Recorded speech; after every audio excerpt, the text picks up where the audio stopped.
Now I've got 3 short stories, just not anything to do with my qualitative research from a PhD, but I did want to share them because I think it's important in terms of where we're at the minute.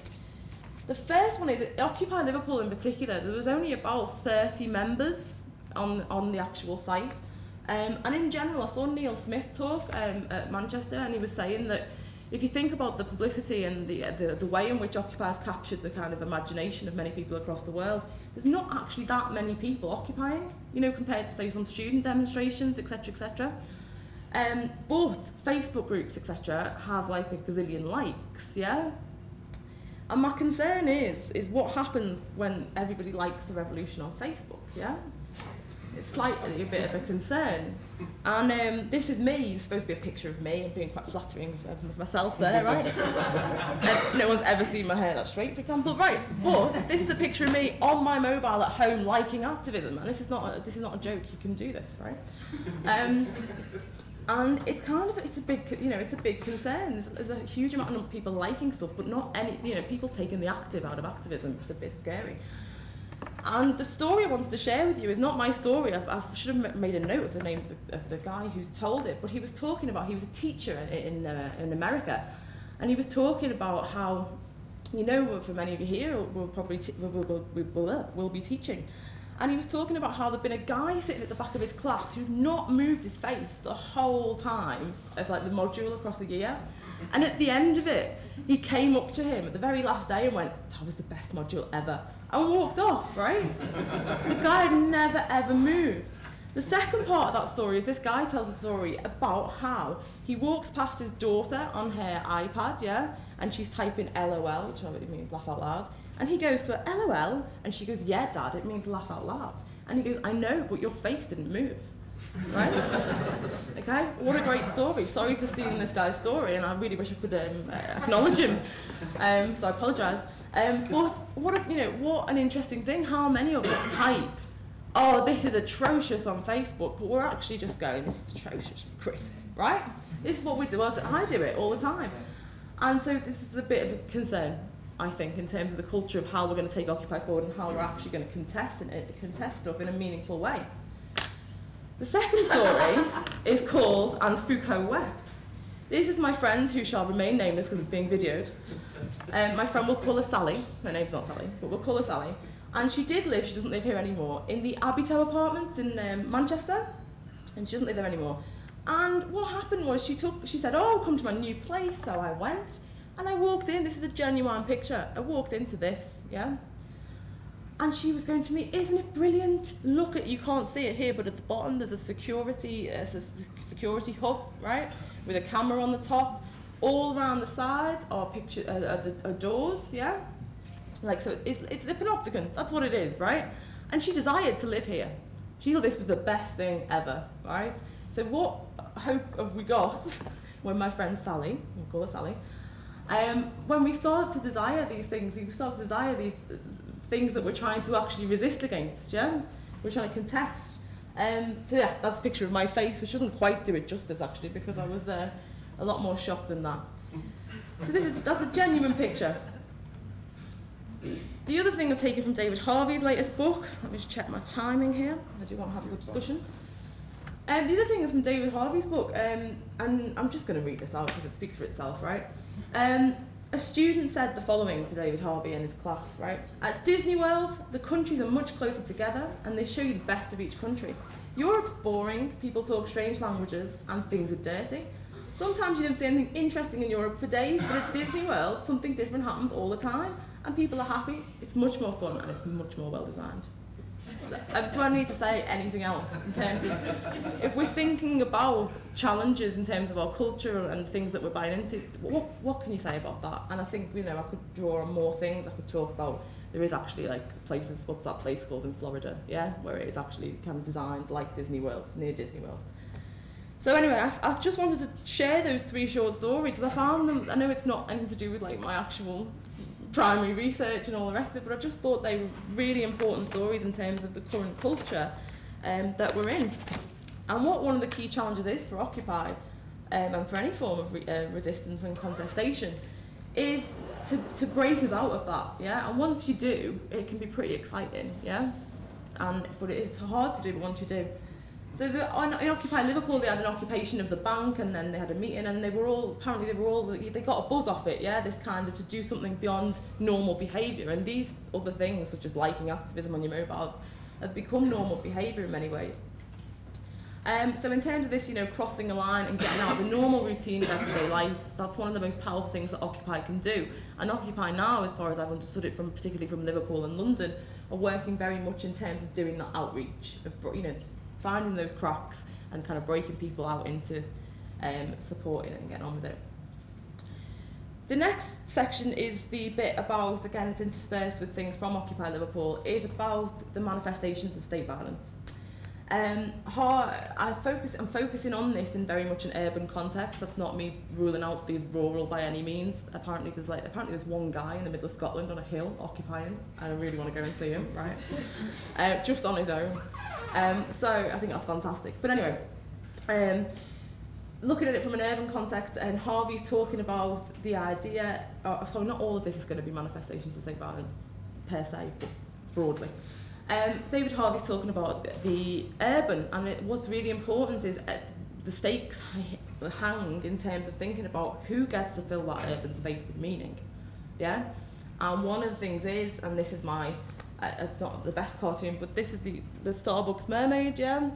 And this kind of idea, rather than the police, it's the police per se, it's privatisation, it's private security, blocking off places, and this idea of there's get less and less public space, and it's really difficult to actually occupy. This was a quote again from Occupy Liverpool. It says that a big part of what they were doing and what they were discussing was this kind of whose streets are they, who does this space, sorry, this is not new to anyone, it's just kind of backing up stuff.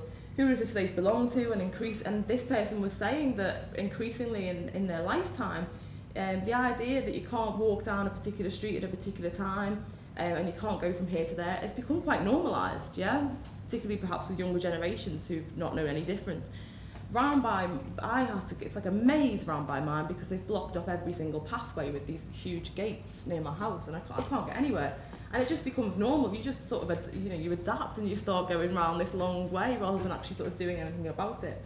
And they used the example of the Olympics, and a lot of what Occupy Liverpool were trying to do was challenge this idea of like saying, wait, hang on, why can't I go in this space? Why can't I walk in this way? Great quote here from, it's actually, David Harvey quoted it in this Rebel Cities book, from Warren Buffett saying, sure there is a class war, and it is my class, the rich, who are making it, and we're winning. Now if that's not a throwdown and a challenge, I don't know what is, yeah? And thinking about that, it's true in many respects due to the continued legislation changes, which many of you have already talked about. More and more, the rich and neoliberalism, capitalism, whatever, are winning. I've used an example from a recent edition of State Watch regarding legislation changes in Spain, where it says that peaceful protests such as the occupation of parks and squares can be labelled as an attack against public order and punishable with prison term of between 4 and 10 years. And whilst the satirical cartoon at the side is a bit silly, it's not. This is like some guy with all his pieced up signs, yeah? And could be arrested, imprisoned, etc. for an attack against public order, yeah? It's just beyond. And there are so many more examples in terms of legislation changes across Europe, across the world, etc., but that's just one idea. And then I've quoted Joanna Gilmore here in terms of, in contrast, there remains no legal requirement on the police to inform protesters of the details of their planned public order operations. The power is completely, as we know, out of whack, yeah? In terms of protests, we now also have to say, not just now, but we have to declare when we're going to protest, etc., and the police do not have to do the same when we're protesting. One of the really interesting things was in the UK recently, the police actually marched, yeah? And things are getting bad when that happens, right? And there was actually an interesting thing. It didn't happen, but there was a series of activists across the UK who were getting together and actually were thinking about kettling the police, right? How good would that have been, okay? But they were actually thinking about kettling the police just so they could know what it was like, right? And I think that would have been, things like these, that kind of form of contestation it would be really powerful, yeah? And something that might actually, unite this 99%, because actually a lot of the police are in it, right? So, anyway, great quote here from Barksdale. I think this again was from the Occupy Oakland site in a book that I was reading, talking about this idea of there are cameras everywhere, you're being watched, you think you're occupying, but you're occupied. And I wanted to use an example of someone, of two people actually, from Occupy Liverpool, and the kind of experiences that they've had in terms of their lives are basically occupied, right, through various different manifestations of state violence, I would definitely call it. One example here is this idea when the Queen came to Liverpool. The police, basically what's happened with these two people, you can read the quotes as I'm talking. These two people, because they're well known as activists in the area, etc., they don't have to do anything for them to be removed from the city centre, and they're basically removed from capitalist city centre, right? Places where work capitalism's getting done, etc. Cheers. And what has happened a lot, let me just move to this one, is literally there's police cars pulling up, plucking them out the city centre, taking them outside the city centre. I've removed some of the names because they've taken refuge in places, and I don't want to give those places away. But they've been removed, and they know their rights, so fortunately they do okay, but this is happening more and more and more. Now, if I just move back, besides the police and a number of instances that have happened there, there've been issues with private security. Now, private security, alongside the EDL, the English Defence League is a far-right group for anyone who's not in the UK, you should probably know that. Private security have been, for example, filming activists as they walk through the city centre on their mobile, and then threatening to go and, threatening them in some way. The English Defence League have recorded them as well, found out people's addresses, found out people's telephone numbers, posted them online, and inviting people to actually go down and attack them. So it's just, I'm running out of time, so I don't really want, we can maybe chat later with people, but this, in terms of actually trying to occupy these manifestations of state violence in their various forms, are really problematic. The other issue as well is that with the police, particularly at the Occupy Liverpool site, some people, there was like a division between those who maybe had more experience with the police before and those who hadn't. And so the police sort of used to bring down food sometimes to the Occupy site, or give them their due. And they used to bring food down. You'd get half the camp who wouldn't touch it, right? And you'd get half the camp tuck it in. And then issues with the private security, there are videos online, if anyone wants them I can help back and distribute them. There are videos online of private security putting cigarettes out on people's faces, of pushing people over, and there was a pregnant woman at one time. And anyway, and then the police are like, well, can I have your name and your number and everything? But people are reluctant to let the police prosecute the private security, etc., because they're not feeling that confidence with the police, and quite rightly so, in many ways. And then, yes, sorry, this quote as well, I've thrown this in, as I say, disjointed, very much so, about somebody saying during the Occupy Liverpool, saying that it's a bit like the rehearsal for the apocalypse, this, and I thought, yeah, it's a bit like Mad Max, civilization's broken down, we're all living in tents, and that might be a bit flippant, but it's not beyond the realms of possibility that in the near future it might be, and the Occupy itself comes across as some dystopian sci-fi nightmare, but again, not beyond the realms of possibility, for all the reasons just outlined. Ooh. So just to summarise a couple of things, there's two summary slides.